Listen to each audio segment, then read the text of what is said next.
want to call it. It has been an amazing journey over the last month and a half, where we have had, we went from Latin America to say South Asia, then we went to North America, finally we went to Europe, then we went to Africa. Last week we went to Asia, and this week we are in the Arab network.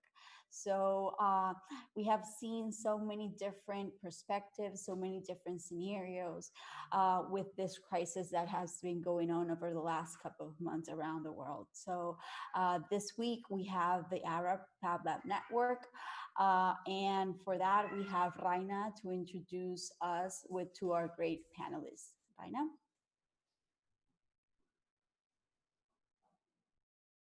Hello, hi, how are you? So, hello everyone, and welcome to today's session, Arab Region Movement Toward the FAB City Model. Thank you for taking time out and being here today with us. My name is Rania Zarandah, and I'm the manager of Quebec Fab Lab. And today I will take you into an amazing journey around the Arab world through 5 speakers from 5 different countries. So in our speakers list today, we have Mr. Robert Garita. Robert used to be a Quebec Fab Lab manager, and he's now the operational manager in Qatar Digital Solution, a company that runs and operates 4 different Fab Labs around Qatar. We have Mr. Omar. Omar was the manager of Fab Lab Egypt, and now he's the general manager of Sanatek. We have Mr. Wael Khalil. He's the Fab Lab manager of Pertec in Lebanon. Then we have Mr. Othman Mandhari. He's the founder and CEO of Inotech Oman. And finally, Mr. Adnen bin Hadj. He's the lead of Social Innovation Hub in Tunisia called Space. So today our speaker will talk about the growth of Fab Labs in the region and how the Arab communities are more curious about the sustainability and livability of depends on collection, action, and co-design solution, and also about the awareness of our local communities about the importance of the Fab Lab urban model. Each speaker will talk for 15 minutes, followed by a moderator question. Then we'll have the last 15 minutes for the audience to ask their questions. So without any further ado, we'll start with our speaker, with Mr. Omar. Mr. Omar, can you hear me? Hi, Rania. Yeah. Hi. Hi all. It's Omar Safty from Sanatek, which is the parent company of Fab Lab Egypt. Just give me 1 second to share the screen. I have, yeah.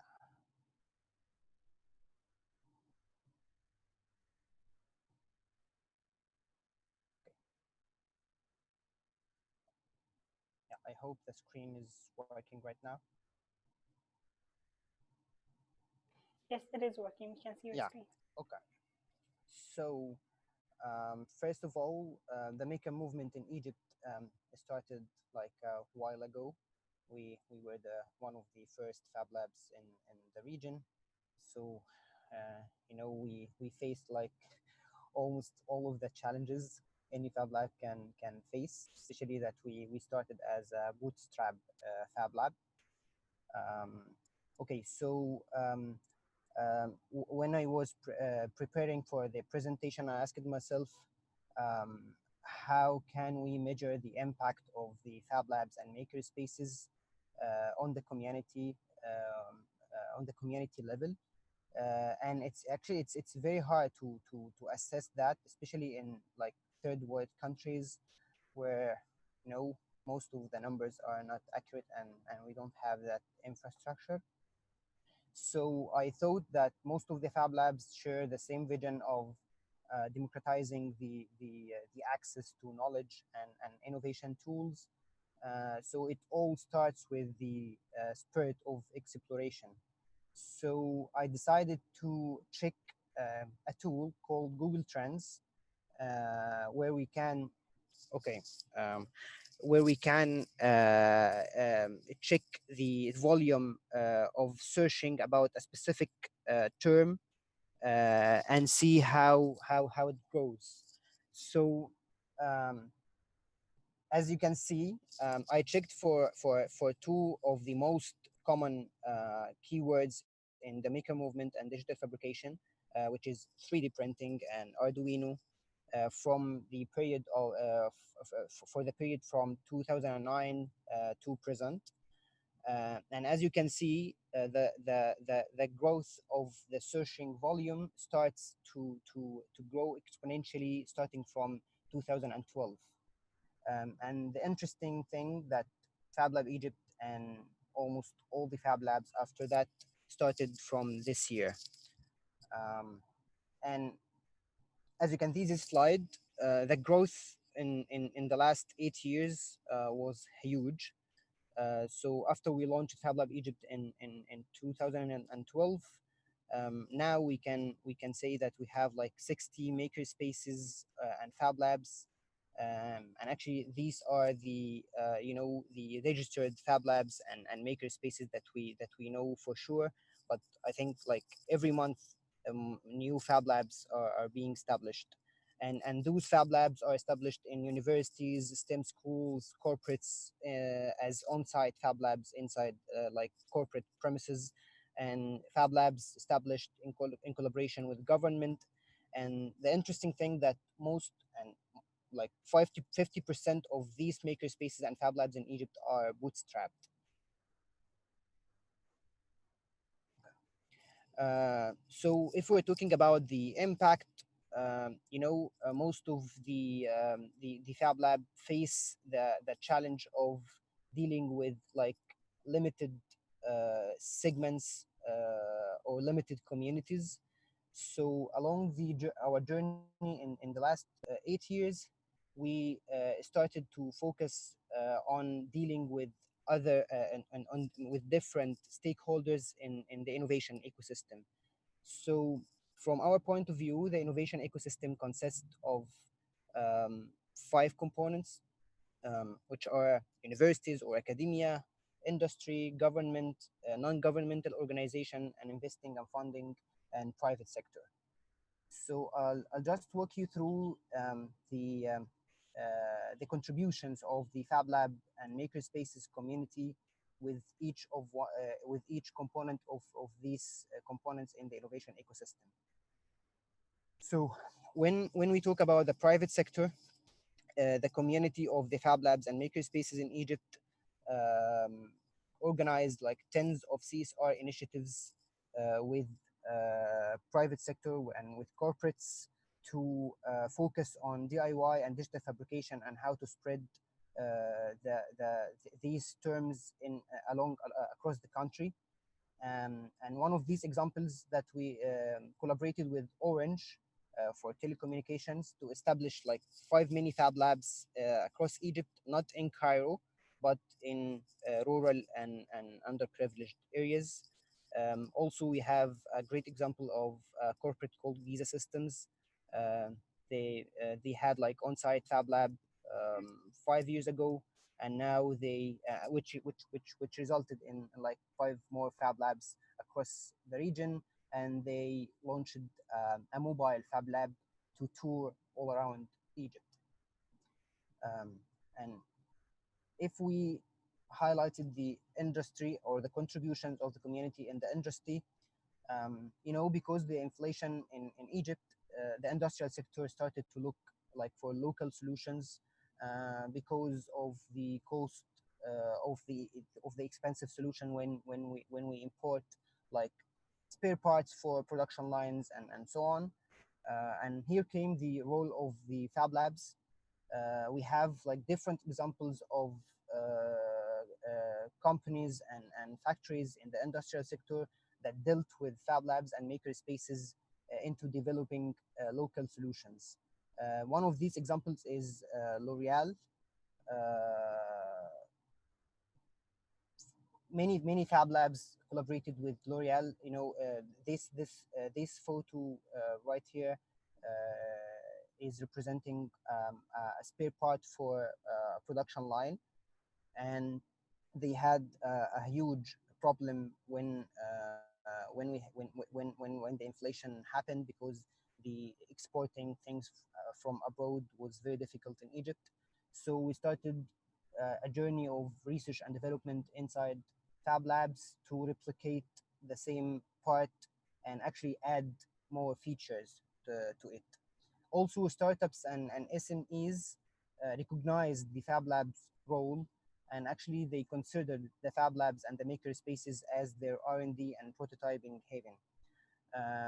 And of course, in the last 8 years, makerspaces and Fab Labs have been supplying the market with skilled and qualified calibers and engineers, because the typical engineer or the typical technical person um, doesn't have the same qualifications or doesn't have the same way of thinking as the one who worked in a makerspace or considered as a maker. If we talked about the government, and actually this was one of the most challenging parts in the journey to onboard the government on our vision, but actually it worked at the end. So the government established 11 STEM schools across Egypt in collaboration with the USAID, and the Fab Labs also had their big role in this initiative, because most of the Fab Labs in these STEM schools are established by local Fab Labs, and the trainings provided to the students and teacher, also Fab Labs were contributing into this training. And we have one of these governmental organizations called Academy of Scientific Research and Technology. They are now supporting, every year, they're supporting thousands of innovators and thousands of graduation projects for senior students in universities. Also, recently, the Ministry of Telecommunications has established 3 advanced manufacturing facilities, and the management of these facilities has been assigned to local Fab Labs as a consortium. And when we talk about advanced manufacturing facility, we talk about a facility that Egypt has never witnessed before. We talk about 6-layer PCB production line. We are talking about, like, as I mentioned before, most of the Fab Labs are bootstrapped. So we always have like 1 or 2 laser cutters and 1 or 2 or 3 printers and so on. But these facilities are huge, and we believe that they will play a big role in the innovation ecosystem. And proudly, the management of these facilities has been assigned to Fab Labs. If we highlighted the universities, and actually this relates very much to the Google Trends slide, because I can actually remember when we started Fab Lab Egypt, people didn't know about the 3D printing term, but now we have like thousands of graduation projects are digital fabrication based, and students are building their own 3D printers. Yeah, you know, DIY 3D printers, but this can represent the impact and represent how this culture is spread all over the community. And now in Egypt, we have like 10 public and private universities. They have their own on-site Fab Labs. And we have also one more successful example for universities of how university-based R&D center can capitalize on skilled students to make the connection needed between the industry and academia. And this research center is called Innovation Hub, or iHub, in Ain Shams University, and they are supplying the industrial sector with hundreds of skilled students every year. And the non-governmental organizations, which we believe they play one of the biggest role in the ecosystem, in collaboration with local Fab Labs and different NGOs, for the past 8 years, and applying like tens of initiatives.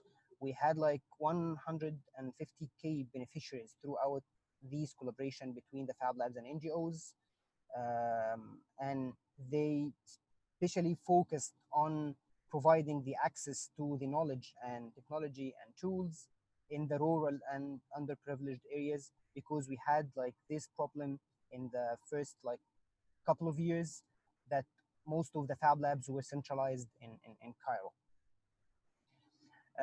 What I would like also to highlight were the contribution of the Fab Labs and the maker spaces against COVID-19 or against the latest outbreak. The Fab Labs and these maker spaces have collaborated to provide the hospitals and donate 120K face shields, and tens of institutions and research groups have been working on ventilators and helping tools, and actually big names such as Orange, Henkel, Giza Systems have been onboarded on different initiatives to provide DIY PPE. What I would like to mention at the end is it's all about the community. If we can, you know, can see this impact and can see this growth in the past 8 years, it was all about the community.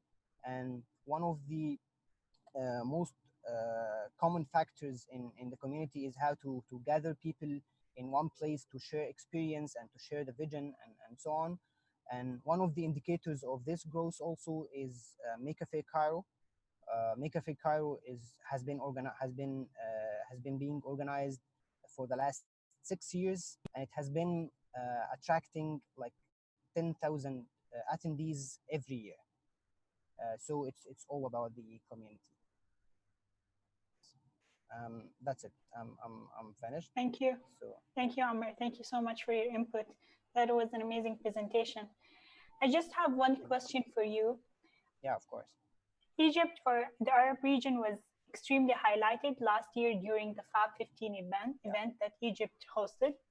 So my question is, how do you think this event actually helped the Arab region in positioning the Fab Labs there? Okay, actually, when we were talking about the innovation ecosystem, you know, in the countries that the Fab Labs are new, most of these components were not aware of the Fab Labs or not giving the attention needed to the Fab Labs, like the government, for example.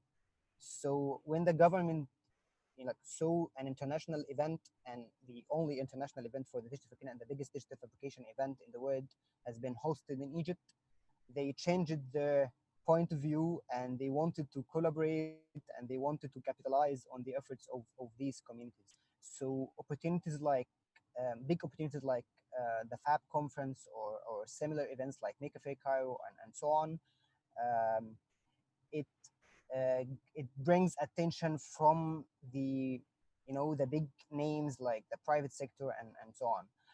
We were not that lucky because, you know, after the conference, we had to face the outbreak this year, so we had like big plans to capitalize on the achievements. But I think if we had to highlight like one or the biggest benefit after the conference, it was bringing the community together and highlighting how big is the community in the Arab region, not only Egypt. And you know, as I mentioned before, the bringing attention of big names and governments, which is very essential because you can't have an impact without any of these components in the innovation ecosystem. If the maker spaces worked alone on changing the culture, we can't do that alone. Definitely. Yeah. Thank you so much, Mr. Omar. Yeah, thank you. So our second speaker is Mr. Robert Garita. Robert, he's from Costa Rica, but now he lives in Qatar and works under Ibtikar, educational technology company that runs and operates 4 different labs around Qatar. Robert, the mic is all yours. Thank you, Rania. Thank you. As you mentioned, I think I'm the only intruder here. I'm not from the region, but I'm working very close, and I feel that now it become my second house. So that thank you for giving me the opportunity to talk on behalf of Qatar, right? So I'm gonna share my screen, and I think I'm gonna focus my presentation on how things are happening and how also something important for me to share, that is when we think about Fab Labs, it's very difficult sometimes to think about the business behind maybe a company or a Fab Lab, And I think this is important right now to talk about it. And as you mentioned, Epticard is a company that provides services mainly on education and technology. And I'm gonna give you an introduction first about how we work and what is happening in the network. And also you will understand how the innovation ecosystem is happening here, and also how the Fab Lab network also is happening in Doha, Qatar. So first of all, we believe that actually, first we need to achieve Qatar's National Vision 2030. That actually is something important from the government. Actually, the government is trying to give the citizens a different kind of mindset, especially on how to analyze and how to have a critical thinking, and of course with or through creativity and innovation. Another thing is that it's very important to build this knowledge-based economy, where actually we can have different kind of skills more related with the needs of the market, and it's something interesting that we're trying to build. And at the end, something important is that now we have a totally different movement all over the world that is changing how we produce, consume, and actually how we live every day. And especially after COVID, this is going to actually change even more and faster. So just a brief to understand what we do. We provide different services, educational programs, consultation, professional development, innovation labs. I'm going to focus more on this, and of course the equipment, and of course the creation of content, which actually tailor on different solutions for different stakeholders from the network and the community. As you can see, something that we believe, and this is interesting in a business model inside a company that think about Fab Labs as a kind of a way to spread innovation, is that we try to understand very, very deep the needs of a segment, a client, or of our user, so we can provide a totally 300-degree solution. So this is very important for us because it gives us the opportunity to customize at the end different projects, programs, or products, of course. So it's interesting to see this because the pillars and foundations of the company and how we start working on digital fabrication and different Fab Labs innovation spaces were mainly focused on programs and projects as well. So as you can see, we run different programs with the concept of Sana, which means maker in Arabic. And so we have a competition, we have the bus, we're gonna discuss about this. We have also different camps and so on. And then we're operating different Fab Labs as Cubic, Studio 56, QSTS School, and Mother Fab Lab. But something interesting is that when we did an analysis of, okay, how was the all normal company performance before COVID? So we were working actually very interesting, mainly providing different programs from the sector, and also working very close to big projects for different stakeholders. But of course, COVID came and it created a crisis, not just on how we were deploying things, also in the way of thinking on how we develop the learning outcome, which for us is the most important thing. So when that key thing happened, of course, we know that we're all together in a chip, especially talking about us as a community. We're in the same sea, but in different kind of chips. That's my belief. But there's some point that when you have the goods, you have the values, you have the knowledge, also you have a potential opportunity through crisis. And when you have those kind of crises, it's very important to work and to react in a resilient way. So resilience is like actually the way that we can actually be flexible to the different, let's say pressure of the context. And I know the Fab Labs actually play a huge role through COVID, right?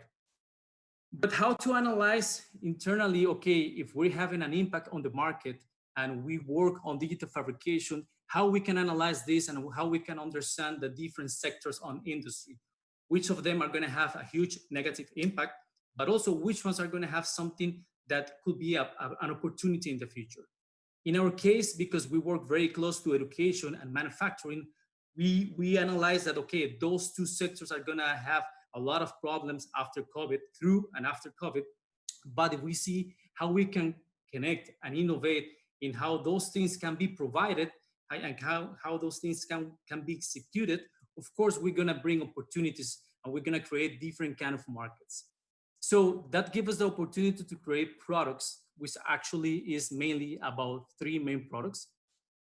And it gives us the opportunity to, okay, if we provide hands-on activities, and this is one of the main core activities of all the Fab Labs, how we can actually do it in a different way, how we can provide content that is not gonna be just working together in the same space, which actually is something we miss, but we need to also understand what are the new needs of actually not just Qatar, of course, the whole world. So we become with two main products that actually we're working right now, and this is interesting to understand how we use COVID, or we actually, because of COVID, we had the opportunity to rethink and to react because of that. So right now we're creating the Sauna Master Program, which actually is focused on after-school program that provide for industrial revolution skills.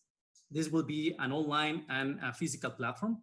Also, we're working on an Arabic program because there's a huge gap on especially here in Doha, on a different way to learn Arabic, but in a digital and also, of course, in a physical way. And because of the know-how we have of the network, we're now creating Siaga, which actually is a platform that combines makers and actually fabbers. So, designers and makers. So the idea is that we can link together and they can start creating business behind that through digital fabrication. So now we're gonna become talking about the innovation landscape. And this is interesting because also how we evolve in a very small country as Doha, and how things are shaped in the way that now we can see that the ecosystem is working because of the demand, of course, of the government, but because of the reaction of institutions and private companies like Epticar and different stakeholders that are working together. So as you can see, the company starts in 2012-13, just with the idea of resale technology. But what happened is that you cannot just sell the technology. You need to understand that at some point, people are gonna get that technology, but they need to understand that technology is just a tool. It's not the way, or it's not the ultimate outcome. So at that point, we shift the idea from products to services. So how we can actually provide different services, and the first competition came with different stakeholders. But something happened between 16 and 17 when we analyzed, okay, due to the different competitions, we develop also different camps, and we developed the first mobile Fab Lab in Doha. We understood the know-how behind that and how we can spread that word of Fab Labs in the region, and especially here in Doha. So we opened a new branch, which was mainly of consultancy. So how we can create spaces, how we can actually transfer the knowledge and the know-how on innovation on different spaces. So between 18 and 19, a lot of new places, new maker spaces, new Fab Labs become on the scene, because that was a very interesting collaboration between Epticar's company with different stakeholders like QDB, Qatar Development Bank, different ministries of the Ministry of Education, Transportation and Communication, and so on. And now there's a challenge, of course, because what is going to happen after this situation worldwide. But the most important thing about this graphic is to understand how the network is evolving, and how actually the reaction of different stakeholders, the reaction of different institutions actually create a movement towards the Fab City. And that relationship, it has to be, of course, with international and local actors. Why? Because we need to think, but we need to think globally and locally, but we need to react globally and locally as well, which is something interesting, especially in the region, because the solutions that we found, for example, of different Fab Labs in the States cannot be applied here, because it has a gap on the culture, and it has a huge gap on values. And I think this is it's one of the most important things to understand. Fab Labs can be replicated, but not duplicated. You get my point? So we need to understand those characteristics. If not, we're gonna fail. And especially, we need to start thinking about the business behind the idea of the Fab Lab, because if not, we're gonna struggle in a way that at the end, no one can survive, and this movement is not gonna last long, because is no way that everyone is going to push all the time with your heart. Why? Because we need to eat, right? So this is important to analyze. So what is happening in Doha and in a small country, something very interesting when we had the first communication with different stakeholders who want to build a Fab Lab is that we need to analyze that we cannot put the same formula on all the Fab Labs. It has different complexities and it has different scales. And that's very important because can diversify also the ways that you create a Fab Lab. If you have the same Fab Lab with the same focus, and you have thousands of them in the same country, it doesn't make sense. You need to actually analyze different outcomes. Okay, so what about if we focus on kids? What about we focus on nature? What about we focus on manufacturing? That's going to create a multidisciplinary way of growing of the Fab Labs. So I remember when I came to Doha in 2017, actually it was a challenge. It was a very interesting challenge. It was just one Fab Lab at that point. But now it's interesting how in the past years, you can see that the community, actually the Fab Labs are growing. And because of the trust of the government and very important institutions on this vision. So far right now, we want to actually go through this Fab City model. I think we're still in the process. Why? Because we need to integrate a little bit more the collaboration of the stakeholders. This is a challenge, and this is something that we're working on. But you can see, and based on this small map, that the amount of Fab Labs we have, all of them are focused on different outcomes. For example, Cubic Fab Lab, where, for example, Rania is taking an amazing care of, as a manager, is focused on manufacturing. But we have a Studio 5-6, where the focus is on kids, teenagers, and given that kind of activities for them. VCU is working especially on design. And we have, for example, QST Sports Lab, where it's inside one of the most important incubators who promote activities and business behind sports. So these are some just examples of how in a very fast way, but very strategic way, we're moving to an option of a Fab City model in a very small country. Interesting that our participation of this, it has a huge impact. And why is this? It's not because I want to say, hey, yeah, we're the best. It's not about that. It's about how the passion, how the reaction and the proposal of a company who is actually understanding the network is creating right now 70% of the certified innovation spaces on Doha. We have more maker spaces and Fab Labs, but these are the certified by Fab Foundation, and most of them are coming in the future months, right? Some examples, as you can see, this is just to give you an idea about the focus on each specific space. The mobile Fab Lab, as you can see, it has the idea to go all over Doha to provide this knowledge and to transfer the knowledge. Cubic Fab Lab actually is working very close to the entrepreneur ecosystem, working with them in their business idea and how to prototype that. Studio 5-6 focus, actually we have here in this Studio 5-6 space, Yahia from the community, who also joined this amazing journey with her expertise to work with kids. The QSTS school is actually a Fab Lab inside the school. And something interesting is that for this, we create the curriculum for that. And the most recently project is actually the Fab Lab, which actually I can say this is, I don't know if the first one in the world, but at least the first one in the region, which actually all the outcomes and all the activities are focused for people with special needs. So this is just for you to see how this movement and these kind of activities are happening here in Doha. Of course, at this point, and this is very important actually also to share, at this point, the upskilling and reskilling is one of the most important values and actually activities that we can do. Why?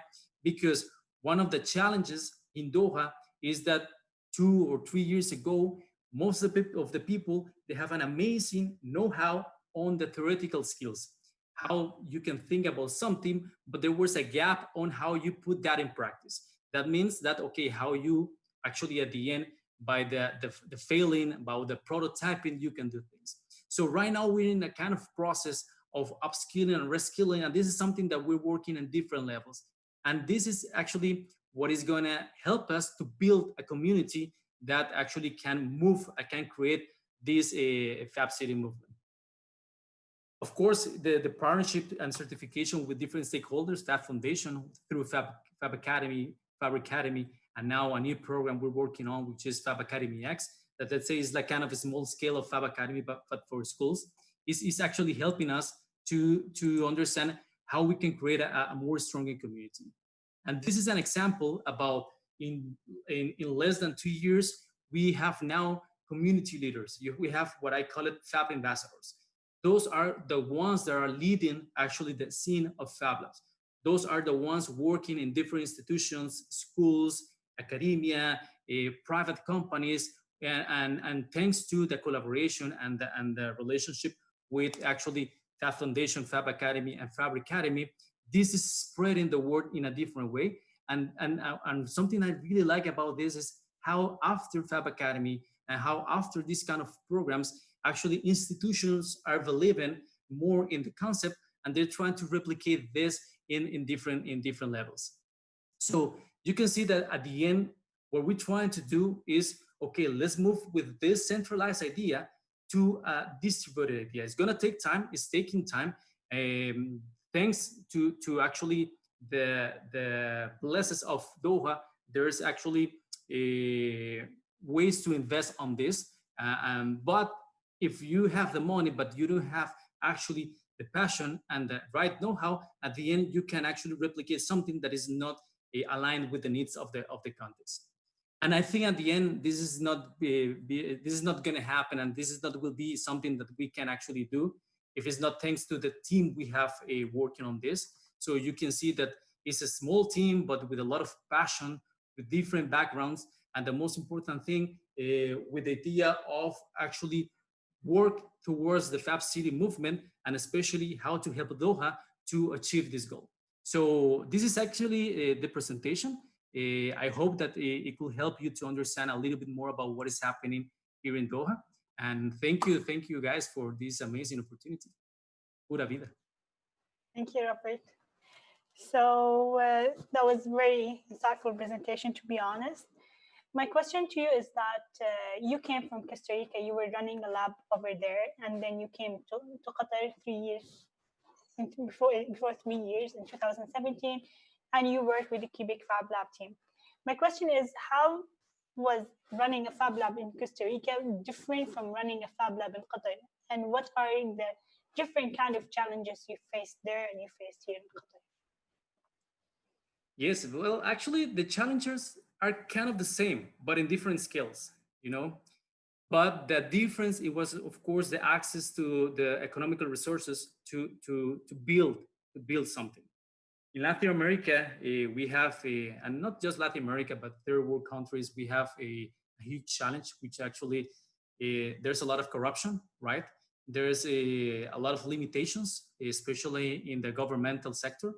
And private companies are trying to survive through that movement. In Costa Rica, we have a very good education, and we, for example, we are one of the only we are all the few countries in the world that we don't have an army. So actually, all that money, it goes to education. So that makes a shift on the mindset internally.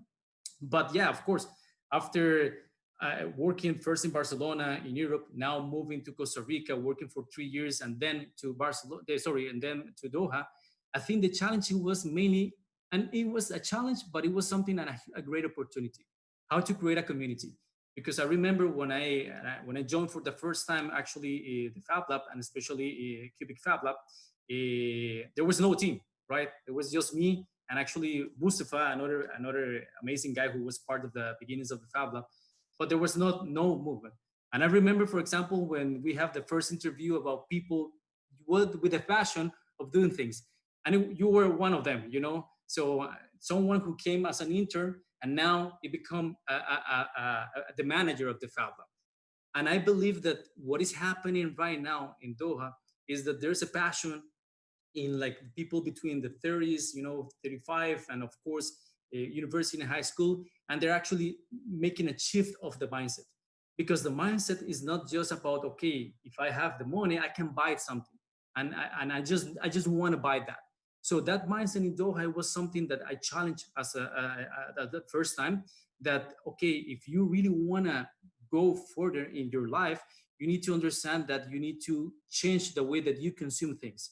So right now, I think the challenge is, okay, how we can do this stronger, how actually we can collaborate bigger, and the more, and of course, working in the private sector and working in a private sector with different stakeholders.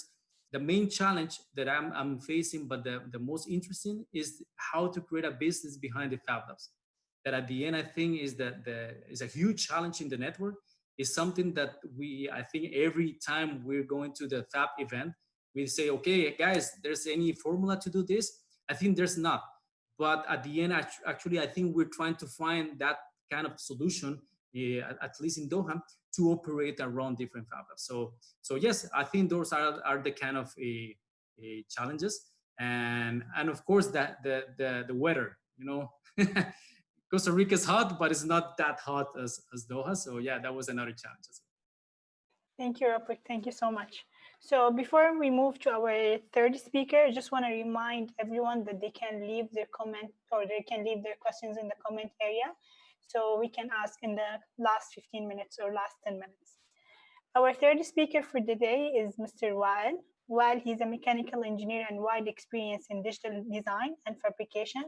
And now he's running the Fab Lab in Bertek Fab Lab in Lebanon. Wael? Hello, everyone.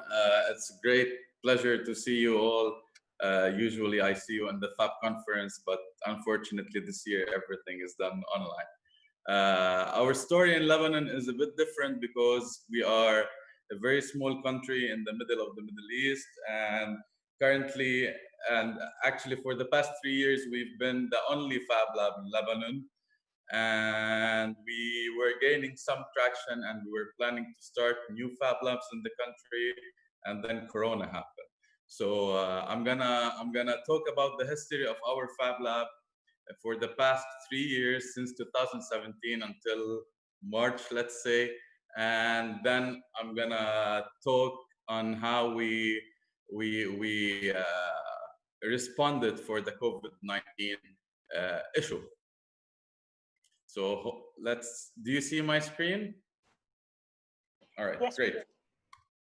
So the Fab Lab, what is Bertek Fab Lab? It's simply like all of you guys, it's an open access digital fabrication laboratory that has an array of flexible computer controlled machinery. We provide access to professional do-it-yourself studio and a great community of makers. So it's mainly a haven for designers, artists, makers who will be able to brainstorm, design, and build new projects. How Bertek Fab Lab was born? We were born in July 2017, and we are part of an organization called Bertek. And Bertek has been offering since 2002 an ecosystem for Lebanese innovative entrepreneurs to grow and develop their own startups and SMEs in Lebanon. So, as part of as part of an accelerator program, of the Agritech Accelerator Program, which was funded by the Embassy of the Netherlands and Bertek, Bertek Fab Lab was created to support Agritech, because at that time we had a huge gap, and we didn't have any maker space that would support startups or entrepreneurs who are developing hardware products in the country. So we started this Fab Lab to support this program in specific and any upcoming accelerator programs in the future. And this is exactly what happened. So, and we became part of the Fab Foundation. So we became connected with Fab Labs all over the world. And if no one knows where Lebanon is, we're this red dot in the middle of the Middle East. We're a very tiny country with a lot of conflicts in the region. Anyway, so our mission in Bertek's Fab Lab is mainly to innovate, to educate, and collaborate. So we believe that everyone should have a place to create and innovate. We believe that everyone should learn how to convert their ideas from their head to their hands. And we believe in community collaboration. So an encouragement, advice, and timely input from another person can lead to your breakthrough. So if you're having a problem in any project, a question to someone who's a professional can always solve your problem in seconds. So why did we start Veritech Fab Lab? We wanted to, first of all, we had a gap, as I said, in the country. So we did not have any maker spaces that support the hardware makers in Lebanon. We wanted to perform as a connecting hub to bring together all the individuals, students, researchers, entrepreneurs, to create, prototype, and innovate. And we wanted to mitigate the risks associated with launching new products, especially hardware products. So instead of launching products that will fail, building a Fab Lab was the best idea so that people can prototype, test their products before launching them.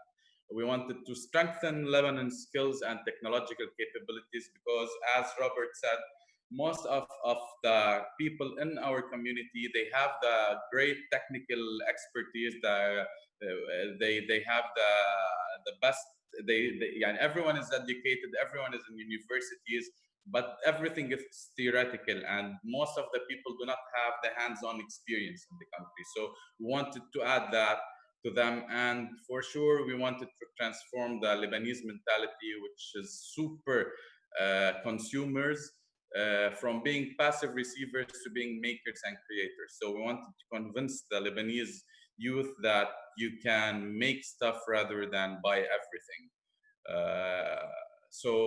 And who could be a member? Veritech Fab Lab is an open access lab, and we are open, we are public for everyone, anyone who wants to innovate, who wants to prototype, who wants to build a project of any age, any background. He is welcome, more than welcome in the Fab Lab. So throughout the years, we have done many activities and events to promote for the Fab Lab, to promote for the idea of the Fab Lab and what we can do, the impact of the Fab Lab, its importance. So to build the makers community, we have hosted and sponsored many activities in 2018-19 that showcased its capabilities and helped many individuals, organizations, and startups to build their projects and prototypes. We also hosted many training workshops for students of various backgrounds. I'm going to go into details regarding everything. So we were supporting accelerator programs and hackathons organized in Lebanon and mainly by Veritech. We were organizing or hosting awareness talks and events, and we did technical training workshops to gain people more skills in the country. So in terms of the accelerator program, Veritech has a program called the Act Smart, which is an abbreviation to the Agri-Food Clean Tech Innovation Hub. So what we do as Veritech Fab Lab, as Veritech supports the innovations across the sectors working in the agri-food and the clean tech industry by offering resources, knowledge, support, and funding worth around 100K per startup. And as a Fab Lab, our role is to host those hardware startups and help them prototype their ideas. A main program under Act Smart is Agritech, and we've been doing that for the past 3 years. Currently, we are in our third phase of the accelerator program. So we did phase one, third batch actually. So we've done 2 years of Agritech, and we have 2 different years of graduates, of graduating startups, and currently we are hosting the third batch of the accelerator program. And as a Fab Lab, we hosted all hardware startups that were in this accelerator program to help them prototype their ideas. And among those ideas, I'm gonna show some nice projects that were done in the Fab Lab. Bee House is one of them, and they are a startup that are working on developing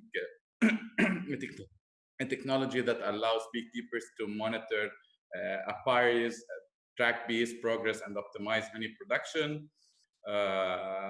Ground is a vertical farming startup where they developed a solution through a fully automated vertical panels. Thus, they are promoting promoting urban agriculture or planting in agriculture spaces, and we are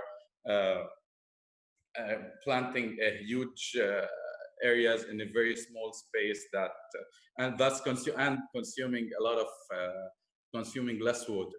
Smart land is a smart irrigation and fertigation system that is applied in large scale production for agriculture, and it's totally developed in the Fab Lab in terms of everything from hardware to software to PCBs to testing. Even testing is done in the backyard of the Fab Lab. Luxeed Robotics is another startup that is a chemical free weeding robot. It mainly uses laser to detect. Mainly, it uses image recognition to detect weed, and it uses laser to kill them. IO3 is another solution that mainly it helps the farmer track his land and detect if there are any insects that are near his fruit trees so that he can take precaution measures. Mashtek is a company that develops natural packaging material that replaces styrofoam using mycelium, which is mushroom roots, and we helped in the development of the molds for them to use the material for packaging. We made wine bottles, and we made many other designs used for different packaged products. Quadra Machinery is an apple sorting machine, and the first and the second prototype. This is an amazing project. It's huge, and we produced all the plastic parts of this product. We mass produced on a 3D printer. It was a pain, but it was fun. Cubex is also a home-scale wastewater solid waste treatment, and we also help in prototyping their product in our Fab Lab. So, in brief, those are nice projects that were done in Lebanon and Veritech Fab Lab. And currently, we have a new program called Cleanergy that started a week ago, and it's like agri-tech, but it tackles clean tech problems, and we have clean tech solutions. So we're doing the same for them. As for technical workshops, we have organized many workshops that train people on various 3D modeling, programming, various 3D modeling and programming softwares available in the market.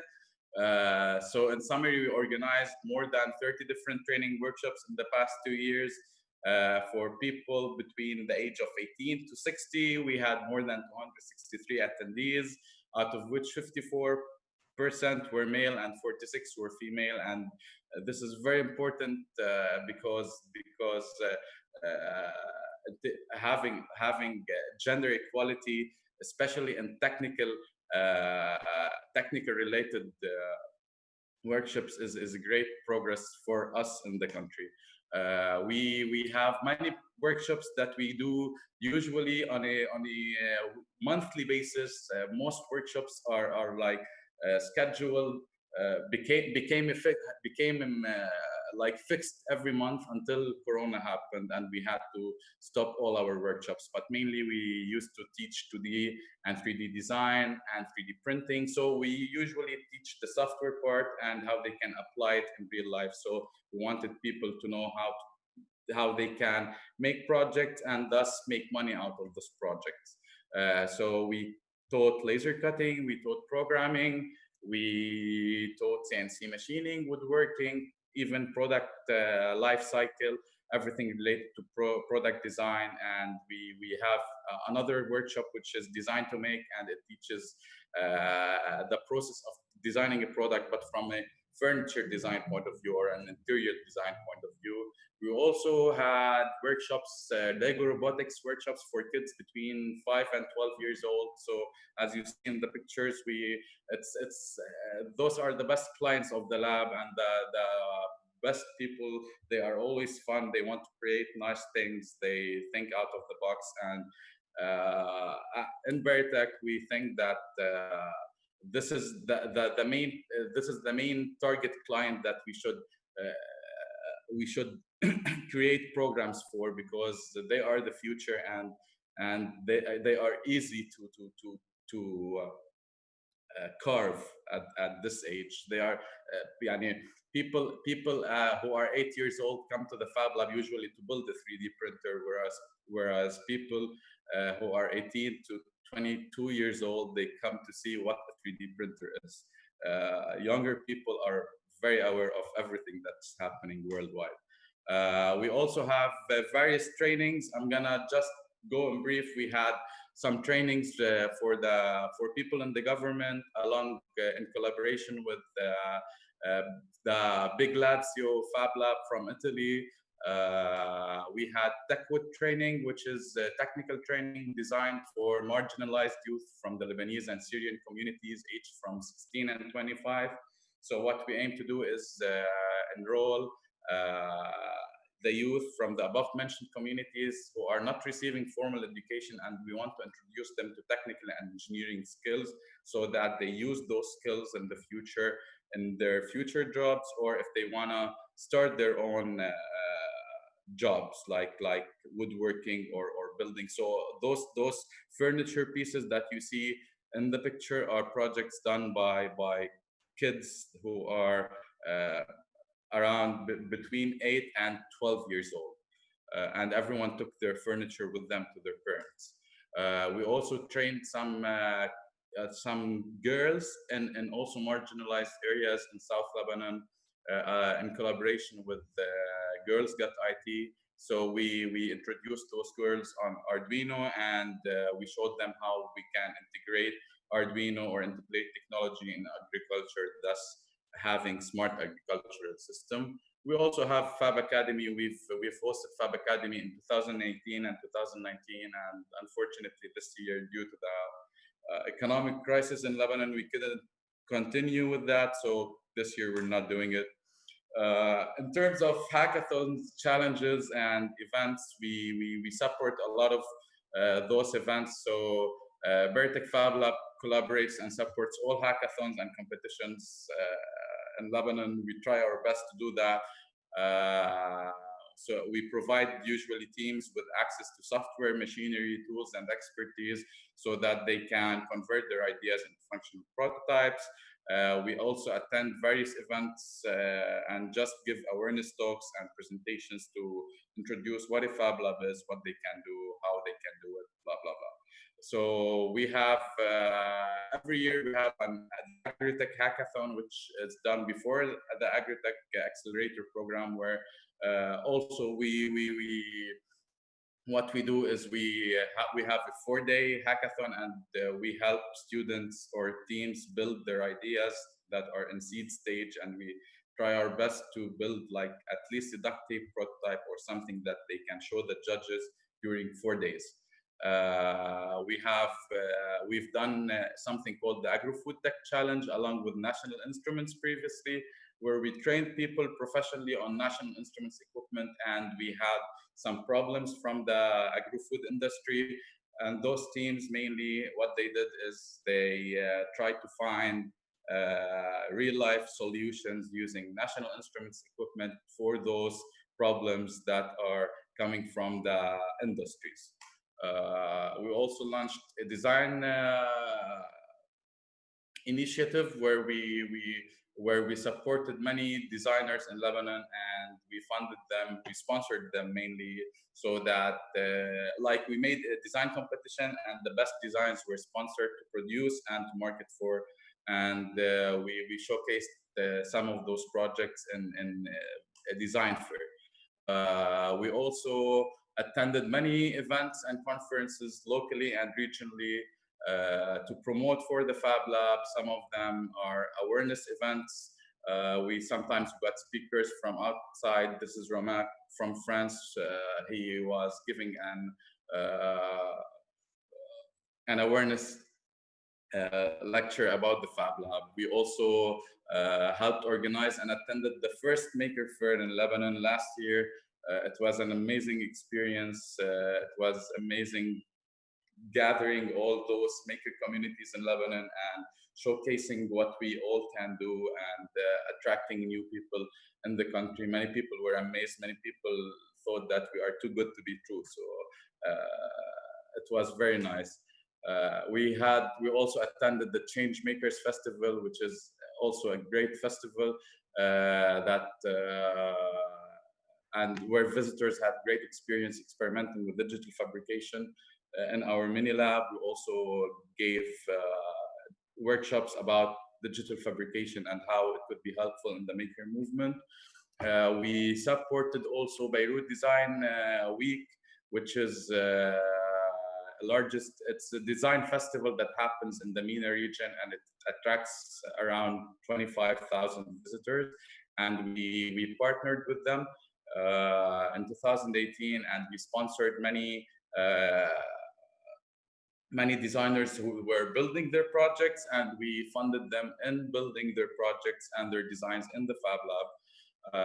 We also attended Salon du Livre, which happens every year for the past 25 years, and usually it's like a conference for new books from all over the world. But this year they wanted to focus on digital technologies, so we had a huge interaction with a lot of people, mainly kids. It was so much fun. Kids were amazed with what they can or what they are able to do. We also attended many events like the Agri-Food Innovation Day. We made this nice grow room that was showcased in that event. We also fund and support many mechatronics events in Lebanon, including one that was organized by the Lebanese University. It's the public university in Lebanon.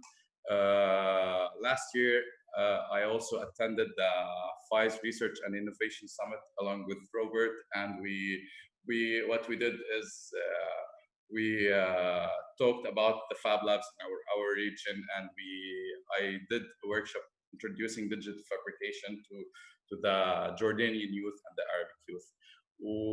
Other than that, we launched the Fab Arab Network last year in the Fab 15 conference, and our objective is to connect all those Fab Labs in the region, hopefully, and make a huge makers community.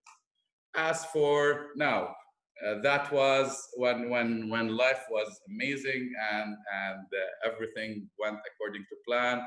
As all Fab Labs in the world, we had to respond for COVID-19. So in the beginning, we launched a health tech solution initiative as a Fab Lab, and we welcomed all digital fabrication lab teams working on health tech technologies that respond immediately to COVID-19 virus. We were welcoming anyone who's working in the health technology, anyone who's developing an app, a website, a detection, a hardware or a software solution, and we funded 5 projects up to 10K to do that. In addition to that, we built the aerosol box, which is used for, it helps in the incubation process in the hospitals, and we donated some to the local hospitals, mainly fighting for the COVID-19 virus. We also developed face shields, which also was, we also produced 1,000 pieces, not 120K like in Egypt. We are 2 in our lab, but we are proud that we could handle 1,000 pieces in the lab, and we donated them to the local hospital. We also developed an ORB facial recognition and fever screening system that detects the temperature of the people using facial recognition, and it authorizes entry or not, or just notifies the security personnel if the person can go in or not. So what's next? Until COVID happened, what we were doing, currently we were developing 4 new Fab Labs in the country, and we're still doing them, but it's a bit slower now. So after 3 years being the only Fab Lab in the country, currently we are developing 4 new Fab Labs, and we are looking into the Fab City model. We are mapping all the maker communities in the country, and we are looking for interesting cities to collaborate with us. And that's it for Lebanon. Thank you so much, Wael. So actually, you answered my question, but just in case you want to add anything onto it. So my question was, how Veritech Fab Lab actually contributed in the agriculture innovation in Lebanon? Well, for the past 3 years, this is mainly what we've been doing. We've been working with startups on developing hydroponic systems, aquaponic systems, automating irrigation, fertigation, tracking, everything related to agriculture. So agri-tech mainly targets everything from the farm to fork. This is what we say. So everything from growing the food to transportation to tracking the food to storage to cooking the food, the quality of it until it reaches your plate. We were finding solutions to problems on that production line. So it's all. If you're very interested, I can just send you the link of Agritech. You can check all our previous startups, and you will find many interesting projects that were developed by the help of the Fab Lab for the agro-food industry. Thank you so much. Yeah. Yeah, if you can share the link with us, that would be very helpful. Thank you so much. So our third speaker for today is Mr. Adnan bin Hadi. Mr. Adnan, he leads the L-Space, Tunisia's first social innovation hub, and he actively managed 2 Fab Lab in Tunisia. Mr. Adnan, if you could unmute, please. Sure. First of all, thank you so much for this opportunity. It's great to be here among you and to see and hear a lot of the activities that are happening in different places in the MENA region in regarding Fab Labs and everything. So I'll try to share my screen. 1 second. So basically, yes, thank you also, Rania, for the introduction. It's actually I don't I actually actively supervise 2 Fab Labs, El Fab Space, Tunis, and El Fab Space LAC. But there's Fab managers in both Fab Labs that actually do support a lot in that. Let's pull up the presentation. Okay. I hope everyone can see it. So yeah, so I represent L-Space as well. L-Space is the first social innovation hub in Tunisia. So we have co-working spaces, we have entrepreneurship programs, eco sustainability programs, as well as the Fab Labs. We started the first Fab Lab in 2018 and the second one year after it in 2019. And I'll talk more a little bit about that in a few minutes.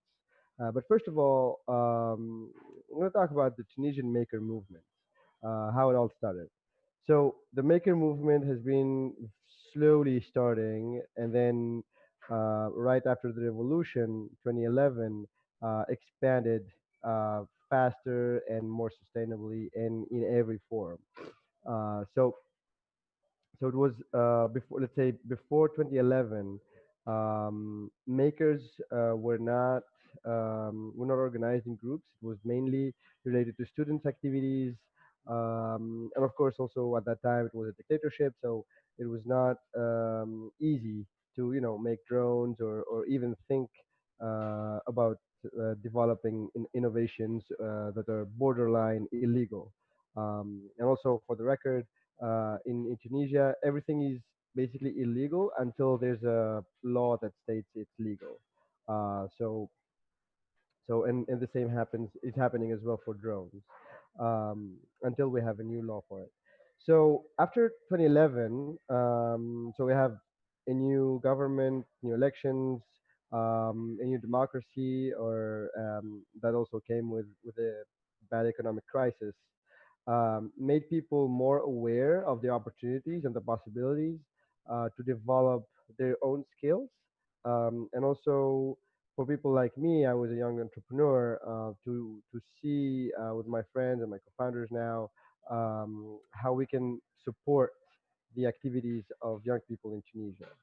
And that's why we created L-Space and then onwards with FAB Space. So the first Fab Lab in Tunisia started in 2015, and with a generous donation from the Fondation Orange, and I guess it was the foundation was very active in Egypt as well.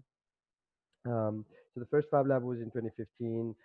This is a picture of one of their first activities with electronics, and they focus more on kids' activities. And then onwards, every year there's an addition of one or two new Fab Labs, except for 2020 because coronavirus happened and it was very slow. In Tunisia, there's more than 10 Fab Labs, like about 11 or 12 Fab Labs. Only a few of them are on the fablabs.io platform because it's a process and also there's a thin line between makerspace and Fab Lab. So to be a Fab Lab, you have to fulfill certain requirements. But some people prefer to call themselves a Fab Lab while they're still a makerspace. And that's also what we're going to work on, especially in the coming 6 months, to document and create more, document the existing Fab Labs, help them with communication, and maybe create another Fab Lab or two. Uh, so for ours, so LFAB Space, experiment, make, and innovate. These are some pictures of some of the activities. What I love about the Fab Labs in general is that it's a vibrant space. It actually never stops. Even if the machines stop working, people are never stopping working. And that's where I find myself like very fulfilled and happy because you see people, creating and innovating stuff, bringing ideas, having challenges, having problems, like in technicalities and details, and then finding somebody else around them who can help and they can help each other, and it's just amazing. And I'm sure you guys experience this fulfillment on a daily basis as well. Um, so the two Fab Labs we operate are so one in downtown Tunis in a more relatively poor neighborhood, and it's made to encourage and to support upskill and reskill new more people and especially youth between 18 and 35 years old. And that's basically because we're living in a long-term economic crisis. We've never recovered, and the entrepreneurship efforts have been very advancing and exploding as the startup scene, as the youth entrepreneurship scene, and that resulted into a bigger and more vibrant entrepreneurship and innovation ecosystem. Um, and this being L space and having to the LFAB space and LFAB space lack makes us in a position of being a catalyst in the local entrepreneurship and innovation ecosystem. So we have partnerships with companies, with corporations, mainly the Orange Foundation, Orange Company, and others as well. And we have partnerships with the public sector institutions, mainly related to entrepreneurship and promoting industries and innovation and agriculture.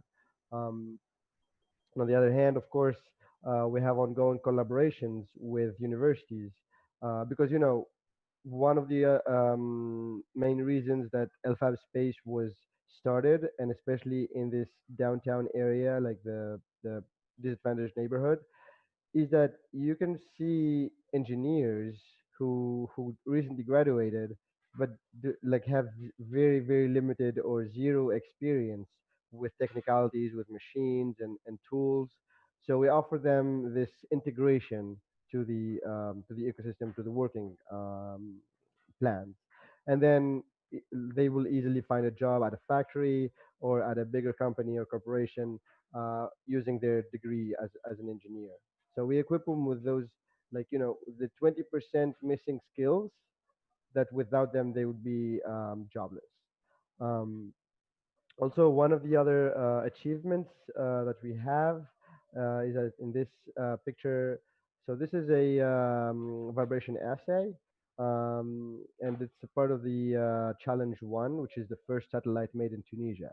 It was launched, I think, a couple months ago, and all the plexiglass area, the housing, was made and developed at our location in downtown Tunis.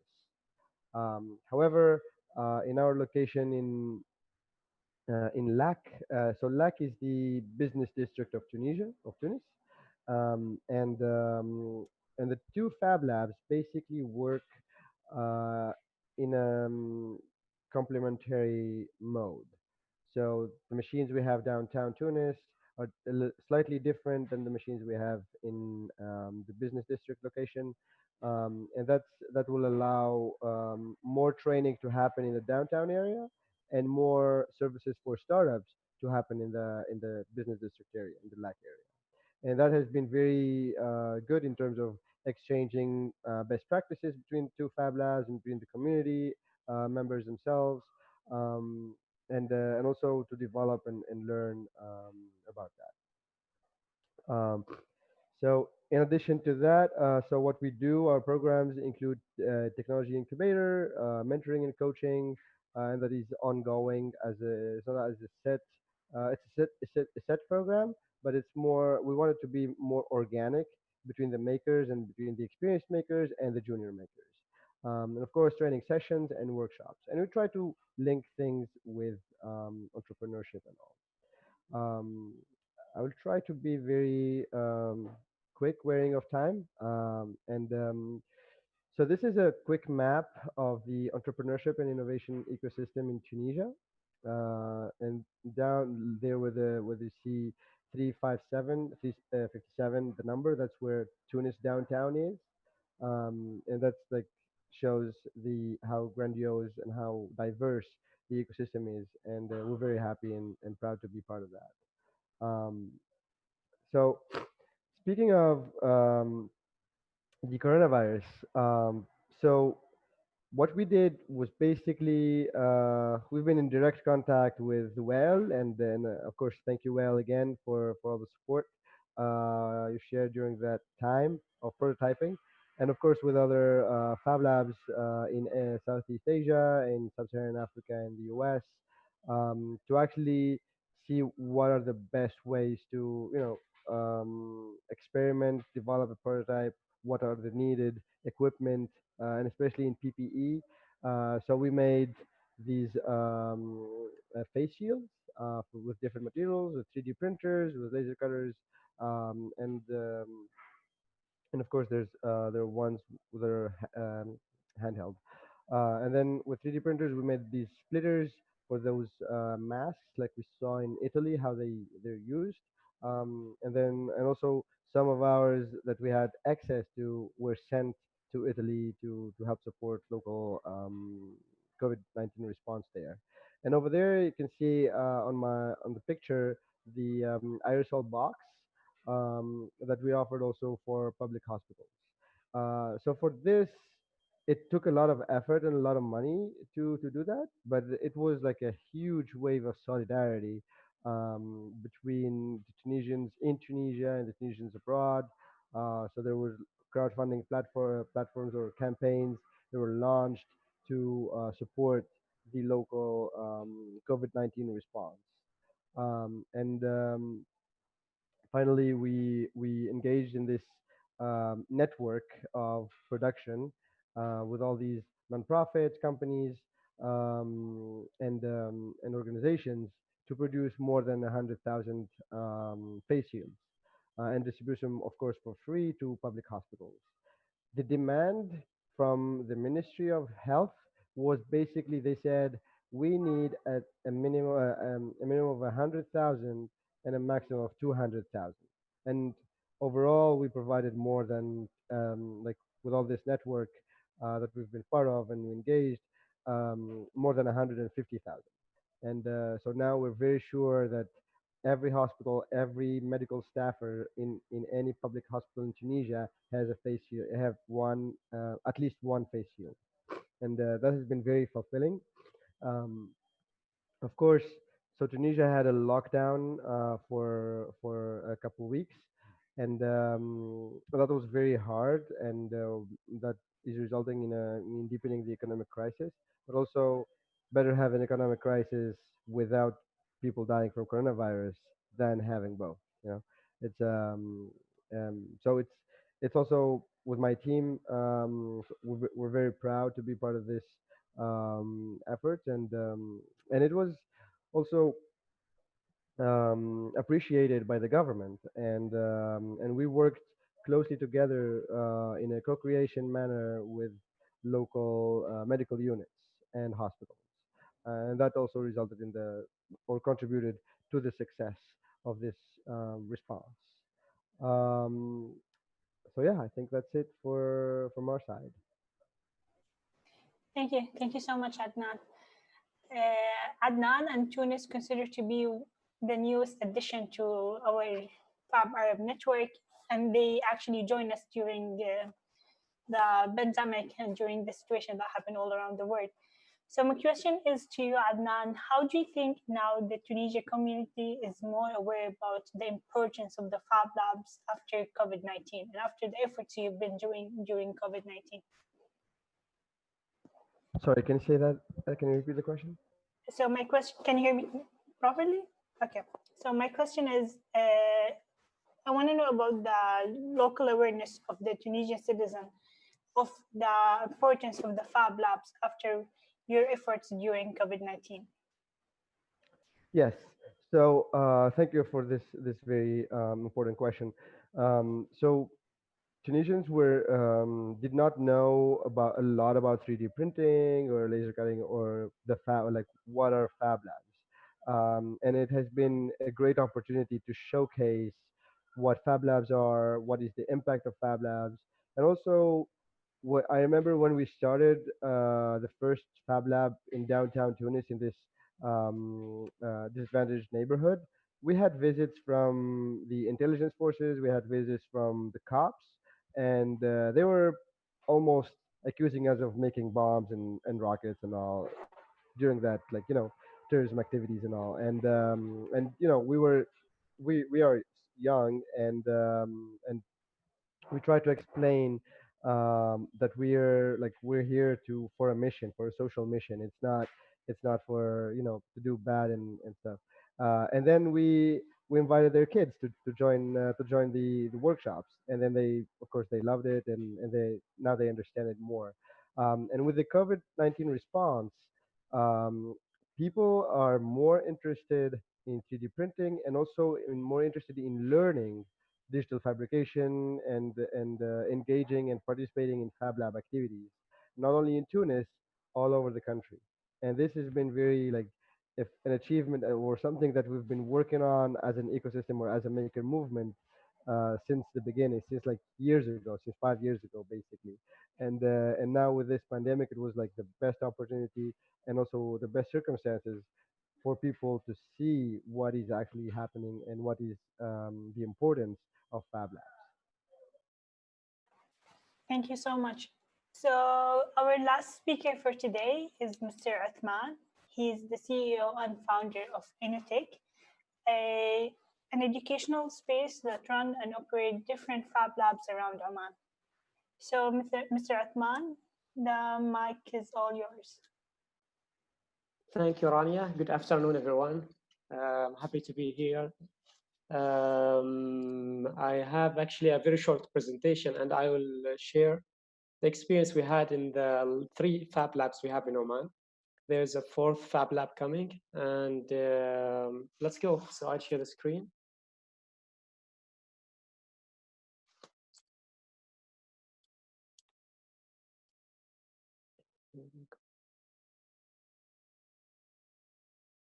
So we actually started the first Fab Lab in 2013. It was a mini Fab Lab. It was a small room in the university. And by that time, I had no idea at all of the network worldwide until I participated in the Fab 12 in Shenzhen.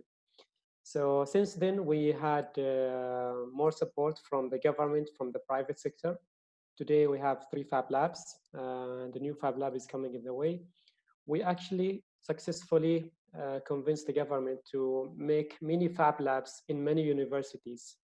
I have seen many universities, around 7 so far in the country. They started to have their own mini Fab Lab, and they started to understand the need of such initiatives, not only for university students, but also for schools.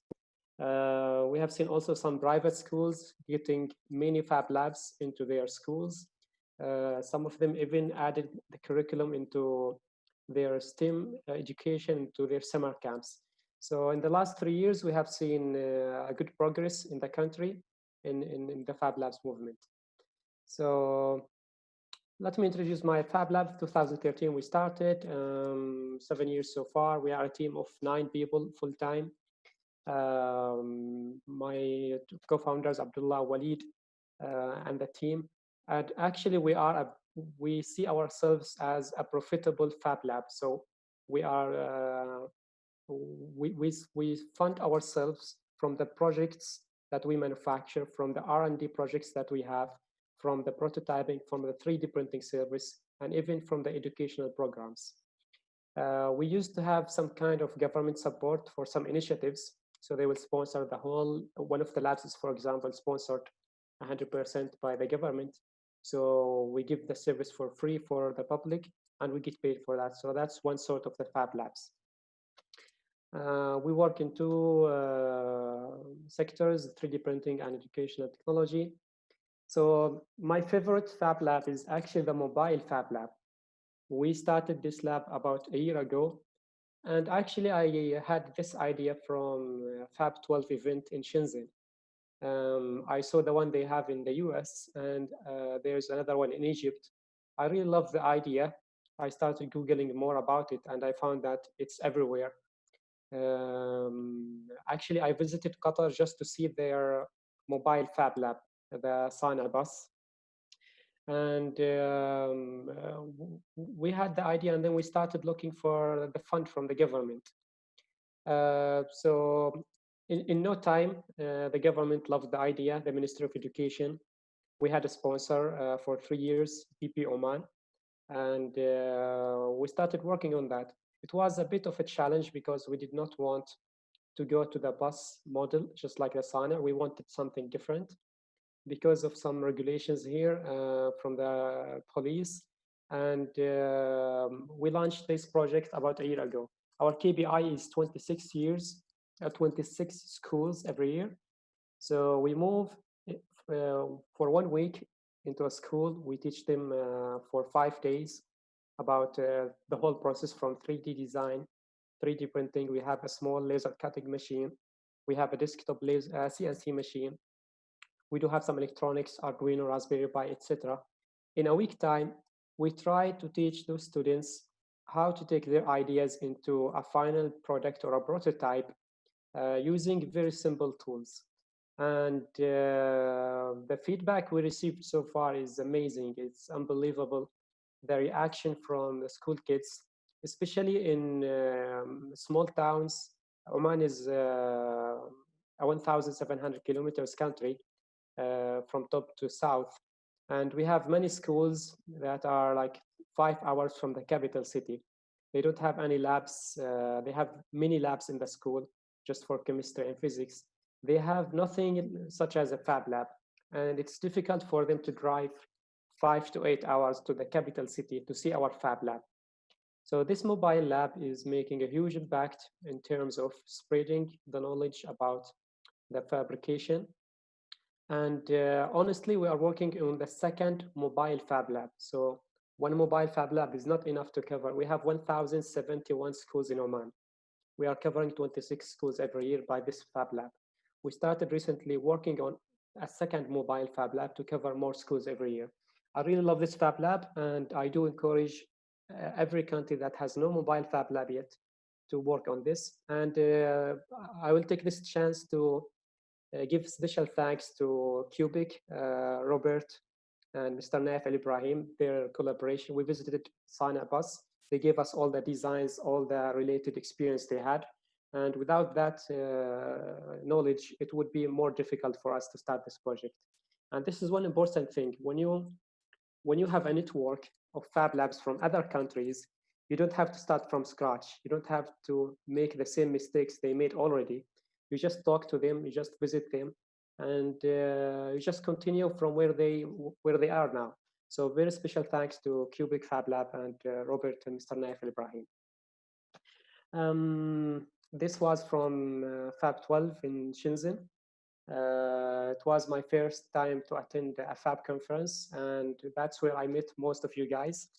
And then we participated in the last event in the PRIS conference in Jordan. That's where I met with Wael and the others. Our second Fab Lab, actually, it did not start as a Fab Lab.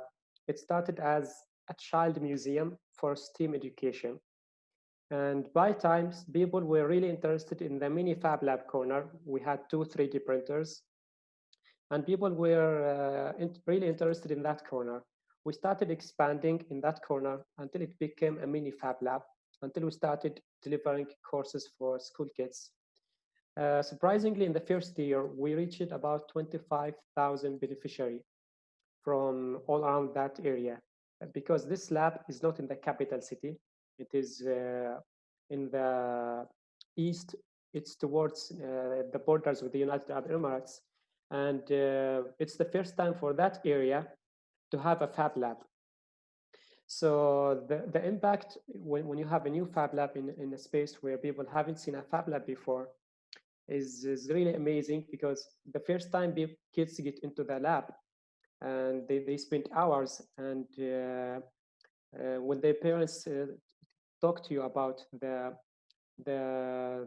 way they started manufacturing their own prototypes. I have seen many kids using like very traditional tools to manufacture their projects, papers, stickers, glues, etc. They started to think of 3D printing, laser cutting machines, and how I can use my own PC to design something, go to the lab, manufacture it, and have kind of a professional prototype instead of the old traditional ways. And that's the powerful of the Fab Labs, even if it's a small Fab Lab. We made our own product, actually. We started manufacturing it in the lab. We call it Box, and we use it in all the Fab Labs as an educational tool. I'm really happy with the feedback. We are getting into mass production soon, and we would like to use our 3D printing farm to mass produce this product, and hopefully the new version will get into the market before the end of this year. The last lab, which is under construction, it's called the Liwa Innovation Center, or LCC. We call it the LCC project. It's a huge building, and we had a small part of it to be a Fab Lab. So this Fab Lab will be a bit advanced. We will have about 4 3D printers, a lathe machine, a CNC, a laser cutting machine, some PCB works, and it will be funded by the government. So this lab will not be as a business, it will be free of charge for everyone. We will volunteer to deliver some programs in this lab for the first year. This lab was supposed to be launched by April this year. Because of the COVID to November. Hopefully we will see it launched in November. I'm not sure what happens in the next 3 months to come, but hopefully we will have it on time. So overall, we had about 20,000 visitors for all the labs, except the one on the north. We had 1,300 school students and 1,050 beneficiaries from university and college. And we had 7 internships all over the year. Really proud of those numbers. And with the new Fab Lab coming, we will have more numbers in the next few years. So during the COVID-19, we have been following the crisis since the first few days. We spoke with the government, and so far we delivered 100 ventilators to the Ministry of Health. This was a very challenging project. The picture to the right is our own ventilator. We actually started with an open source ventilator, that one of the many open source ventilators online. But the experts in the Ministry of Health here did not like the concept, and they asked us to design it from scratch according to their criteria. So they gave us the inputs, the oxygen, the humidity, the volume of the air, the pressure, the feedback, and we had to design it from scratch. We made it in 3 weeks' time. It was really tough time. And it was tested heavily by the Minister of Health. It's a critical device. It's a medical equipment. We used a ventilator simulator to make sure that this device is safe to be used for.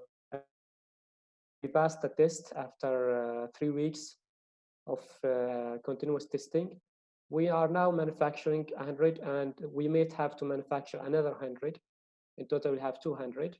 According to the Ministry of Health, so this is not like the ventilator that you will buy for 100,000 USD, or like the ventilators that you'll buy from Germany or China. This device is, according to the doctors and the nurses in the Ministry of Health, is about 70% of the high-end ventilator when it comes to the features we have, the controls that can be controlled by the doctor. So we're really proud of this product. We gave it at a cost without any profit for the Ministry of Health. Apart from the ventilator, we manufactured 40,000 surgical mask strap. We delivered 9,000 face shields, 3,000 for the World Health Organization in the south, near the borders in Yemen, and 6,000 for the Minister of Health.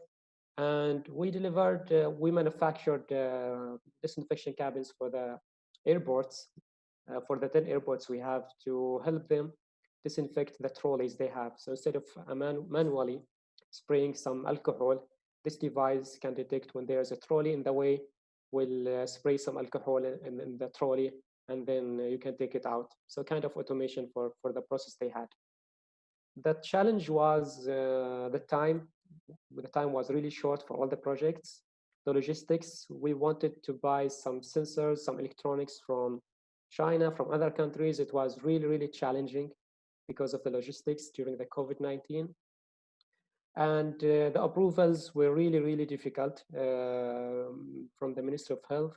But luckily, we had the final approval for all the designs. So the question might be, what is next for the Fab Labs? In my opinion, is we need to have more Fab Labs. For many people in my country, they think we already had 3, 4, and many Fab Labs in the universities. And the question is, how many Fab Labs is the perfect number? I think there's no answer for this. I see it. We need to have a mini Fab Lab in every school. We are working in the Ministry of Education here to have 800 3D printers for the 800 schools we have. A mini Fab Lab is a must to have, especially a 3D printer. At least we need to give a hint to the students on what is available there, what is the Fab Lab. If I have an idea, where do I have to go? Surprisingly, with all the marketing we had, with all the events, with all the hackathons, I have seen many students around the country, they still ask, I have an idea, I don't know how to manufacture it, I don't know where to go for help. So I think we need more marketing for Fab Labs. We need to link it with the government. We need to figure out how to make everyone know about the Fab Foundation. That's it for Innotek. Thank you for your time. And Rania, the mic is yours. Thank you. Thank you so much, Mr. Othman. So my question is to you. You're running one, maybe like if you look at the Arab region, there's not a lot of Fab Labs that concentrating for education and children. Maybe we have one here in Qatar, but Oman, you're basically, this is your area, or this is basically your scope. My question is, after COVID-19 and after the things that happened, how do you imagine the future of digital fabrication and education after COVID-19? Actually, yes, the main focus for us is the age group from 8 to 24 because of the population pyramid here in Oman. Most of the population here is under 28. I see that, so recently we started to see, I was surprised by many really young programmers and designers. They can do work that I have seen engineers graduating from the College of Engineering, they cannot do something similar. And we are in a time where kids really know how to learn from their home. They just open YouTube, They can use Udemy, whatever platform. And we have many talents in programming, digital fabrication, but they are kind of lost. They don't know where to use their skills. They don't know how to make money out of that skill. I think it's our duty to guide them on how to use their skills to fill in the gap. So we have many R&D projects, and many times we need to outsource it from other countries or other companies in the same country. If we can use those skills, if we can teach people how to turn their skills into a real entrepreneurship. I am an entrepreneur, so I'm always thinking about entrepreneurship. We managed to help few of them to become successful freelancers and to secure projects from other countries. And that's something really important for us on what is after they manufacture their own prototype. Should I help them on making their first seed stage investment, for example?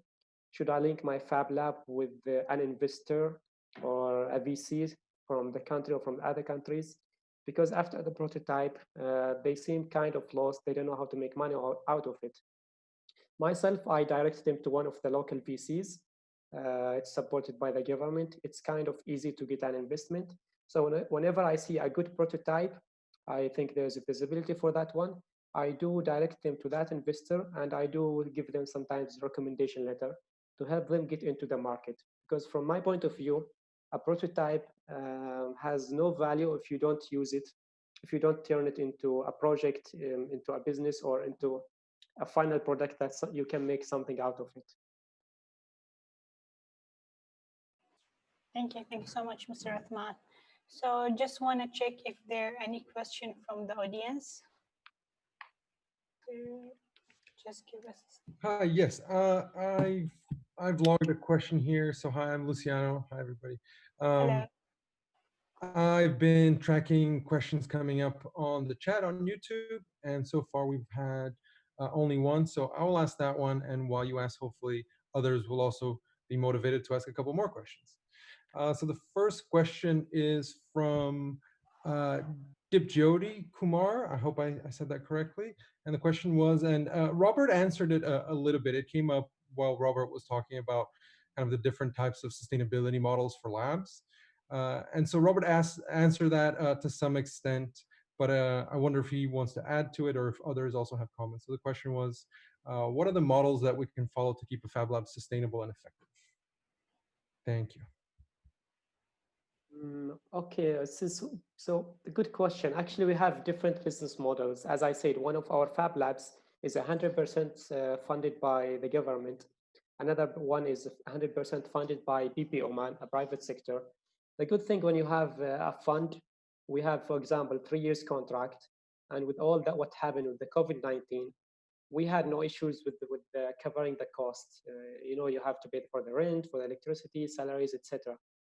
The third Fab Lab we run it as a business. We are covering our own costs. And I think it's really, really difficult to make a Fab Lab profitable, especially for a country like Oman. We are a small country with a population of 4 million.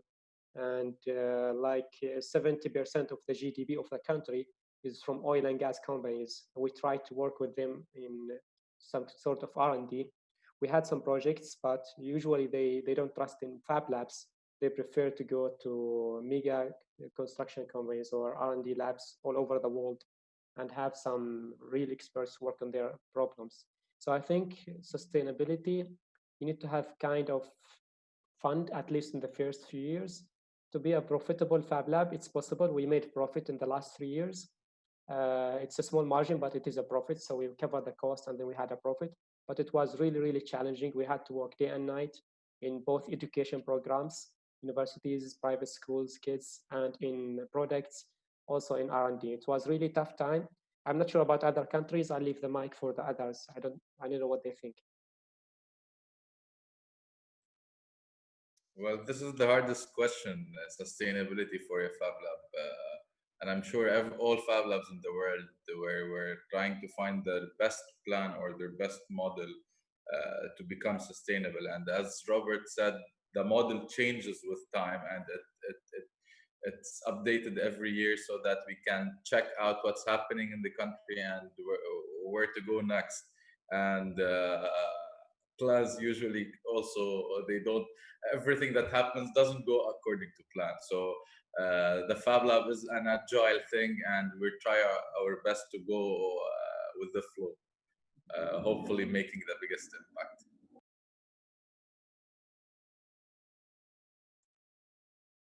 Maybe I just wanna share something that is that what we need to avoid is to replicate the same model and try to play the same formula. I think that that's a big mistake we're doing in the Fab Labs, because we're looking for maybe a successful process maybe in another country, and we want to use the same one, and this is going to fail for sure. So I think that in order to define a business model, first it's very important to understand how it's going to be the how it's going to actually how we're going to build that Fab Lab. To be very honest, sometimes to have or to be a Fab Lab with good incomes, you cannot follow the charter of a foundation. And this is actually critical sometimes, because you should focus on just maybe make money, right? But the good thing about Fab Labs is that you need to support community. So at that point, I think that's important when you have stakeholders to support your business. If that is your value, if you really want to go and you want to support your community, you cannot do it as a business. It will be very hard, at least at the beginning. But if you have that seed that can give you the opportunity to at least to run and operate for some years until you reach that point, I think you can have a successful model. Otherwise, you're gonna fail. Thank you, guys. I think I'll add just a quick thing. When we talk about sustainability, actually, of course, financial resources are very important, but actually, resources in general are the most important thing. So, what do you need the money for? So, basically, for example, for our case, we're developing this maker in residence. So instead of basically paying a full-time salary for a Fab Lab technician, we'll have this maker who will work on his own project or her own project, and at the same time support in operations and training and everything. And that will basically add into the balance of it. So I think for sustainability, we should think more about the resources we need, how we can get the community to contribute to these resources, and then seek the financial model, the financial aspect of it in at later.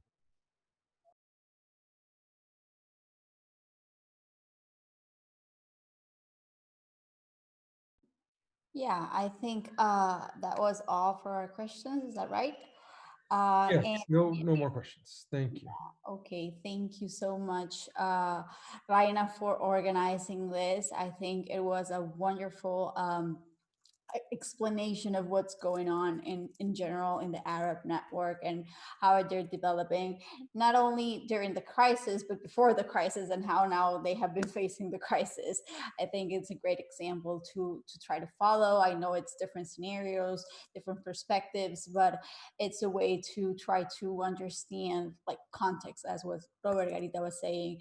Context is crucial for all this. We know that there's a model there, but how to adapt it is key. I think it's what we need to try to understand from all this.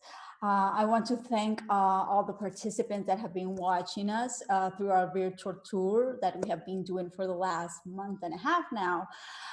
We have been going around the world, as I explained in the beginning. We went from Latin America, one side of the world, to the other side of the world and back for a full month and a half, I would say. So thank you all for participating. Thank you for the panelists for coming up to this session. Thank you for the moderators that helped me create all these incredible panels to showcase what they have been doing in their own regions.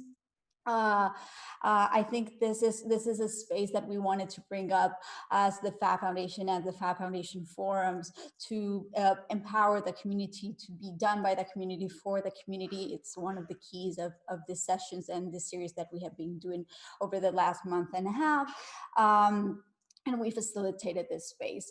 So we want to thank you all. Thank you all for watching us on YouTube. And we definitely want to invite you to FabX Live, that it's next week. Basically, this was the last run of Fab Does Not Wait. And now next week, we will be moving into FabX Live for a full week. So it's starting July 27th until July 31st here on YouTube. You can watch it from your phone, from your TV, from wherever you are. Take into consideration that you can comment, you can chat with people on our chat, this way to interact a little bit more. And thank you all for participating on this great sessions. I can't thank enough for all the moderators, for all the panelists. It has been amazing. Thank you so much. I don't know if you have any final comments, questions, whatever.